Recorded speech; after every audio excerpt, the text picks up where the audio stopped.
બનાસકાંઠા જિલ્લાના વડગામ તાલુકામાં માહી ગામના નિઝામુદ્દીન નોદલિયા નામના યુવકનું ટ્રેક્ટરથી અકસ્માત થતાં મોત થયું હોય તેવા સમાચાર બહાર આવ્યા હતા, પરંતુ જ્યારે માહી ગામવાસીઓની અંદર ગડગડાટ શરૂ થયો અને આ બાબતે ગ્રામજનોએ ગંભીરતાથી લેતા આ મોત અકસ્માતથી નહીં પરંતુ હત્યા કરવામાં આવી હોય તેમ ગ્રામજનોના આક્ષેપો સાથે ચર્ચાઈ રહ્યું છે।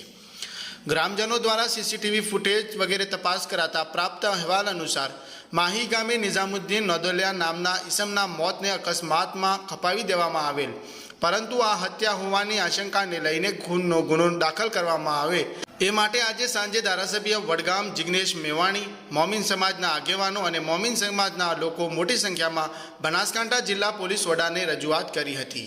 આ બાબતે મુસ્લિમ સમાજના આગેવાનો અને જિગ્નેશ મેવાણીએ શું કહ્યું, ચાલો એના પર એક નજર કરીએ। જે એસપી કચેરી આવવાનું કારણ હું તમને પહેલે જ બતાવું। મારે મેન વાત એ કરવાની છે કે આ બનાવ 24 તારીખે બનેલો, 24 તારીખ અને 25 તારીખ સુધી 2 દિવસ તો એક જ ચીજ ચલાવી છે। જે નિઝામુદ્દીન મરી ગયો તેનો એનો નાનો ભાઈ અલ્તાફ એને બધાને જ કહી દીધું કે આ ટ્રેક્ટરથી એક્સિડન્ટ થયું છે અને ટ્રેક્ટરવાળાએ મને ફોન કર્યો છે, એ પણ મુસ્લિમ સમાજનો છે, મારે ને એને વાત થઈ ગઈ છે અને આવી 2 દિવસ પછી આવવાનો છે। એના પછી હરેકની જેવી રીતે કે સવારમાં 5 વાગે બોડી ઘરે આવી ગઈ, ફટાફટ 9 વાગે અને દફન કરવાનું કર્યું, એને નવરાવવાનો હતો। લોકો ના પાડવાના બાદ બી ઉતાવળ કરી, એ લોકો કે મારા ઘરમાં મશોરો થઈ ગયો છે, તમે લોકો જલ્દી અને દફનવિધિ કરો। જે લોકોને ગુમરાહ કરતો હતો એનું નામ અલ્તાફ છે, મરવાવાળો છે, જેનું નામ નિઝામુદ્દીન છે, 2 સગા ભાઈ છે, નાના ભાઈએ મોટા ભાઈના સાથે આવું કામ કર્યું છે। બીજું તમને કહેવાનું કે સાફ શબ્દમાં કહું છું, ટોકરિયાનો અને માયના કિસ્સામાં જાજો કોઈ ફરક નથી। જે છોકરો મારી નાખ્યો છે વાત એવી 99% બહાર આવી રહી છે, એની ભાભી સાથે ઊંડા ખોટા સંબંધ હતા, સાંભળી લો। એક સંબંધના હિસાબથી આ છોકરાને મારી નાખવામાં આવેલો છે। આ જે 4 વાગે અમે લોકો જે ત્યારે કાલે અમે રાત્રે મુંબઈથી આવ્યા, અમારું કનેક્શન માહી ગામના જિમ્મેદારોથી, માહી ગામના લોકોથી અમારી બધી વાટાઘાટો ચાલુ હતી। અમે લોકો મુંબઈથી આ લોકોને ફોન કર્યો કે ભાઈ 2-3 દિવસ તો એક્સિડન્ટની વાત હતી, હવે તો આવે છે કે આને મારી નાખ્યો છે। અગર એક્સિડન્ટ થયું, કોઈ એફઆઈઆર કેમ થઈ નથી, ગામમાંથી કોઈ ગયું કેમ નથી?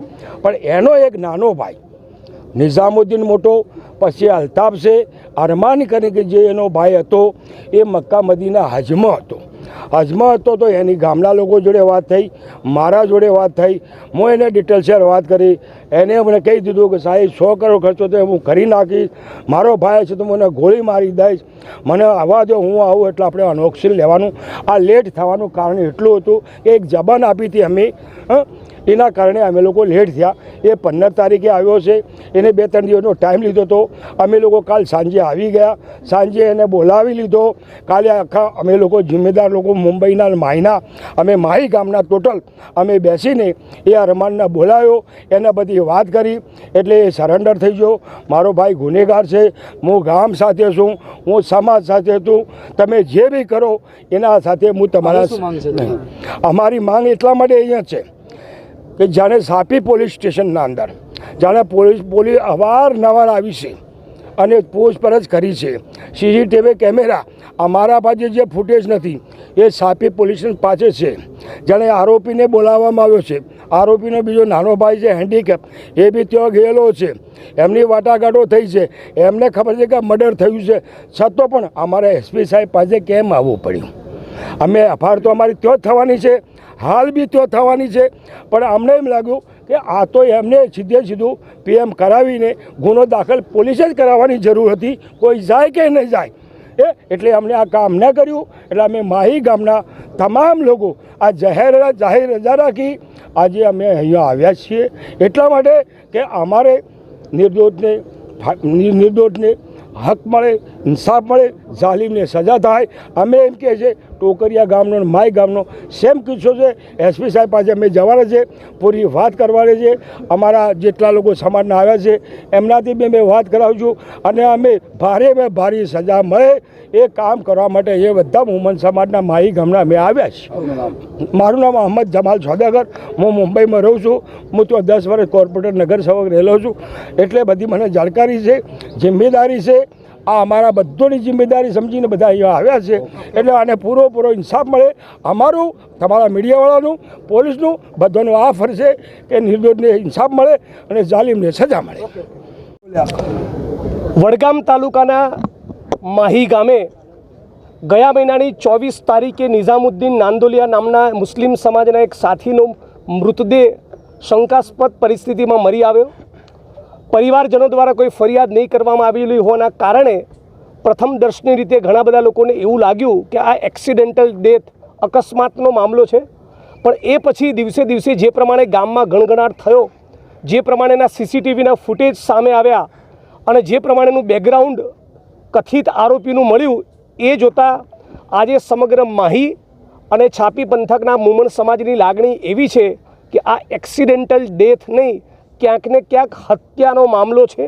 અને એટલા માટે 500થી વધારે મુમણ સમાજના આગેવાનો, વડીલો, યુવાનો એ આમાં 302ની કલમ દાખલ થાય અને હત્યાનો ગુનો નોંધવામાં આવે એવી માંગ લઈને બનાસકાંઠા જિલ્લા પોલીસ સમક્ષ ઉપસ્થિત થયા છીએ. સામાન્ય રીતે છાપી પોલીસ જે સંબંધિત પોલીસ સ્ટેશન હોય એને આવા સંજોગોમાં વધારે સતર્કતા રાખવાની જરૂર હતી અને એમની પાસે જે ગણગણાટ પહોંચ્યો, એમની પાસે જે માહિતી પહોંચી એમના સૂત્રોના હવાલેથી અને એમની પાસે જે સીસીટીવીનું ફૂટેજ પહોંચ્યું એના આધારે એમણે પોતે જ એક્સિડેન્ટલ ડેથનો ગુનો દાખલ કરીને પીએમ કરાવવાનું હતું, પણ પીએમ થયેલ નથી.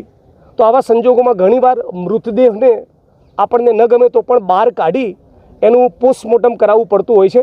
એટલે આ બધી જ માગણીઓને લઈને આજે જિલ્લા પોલીસ વડા સમક્ષ આવ્યા છીએ.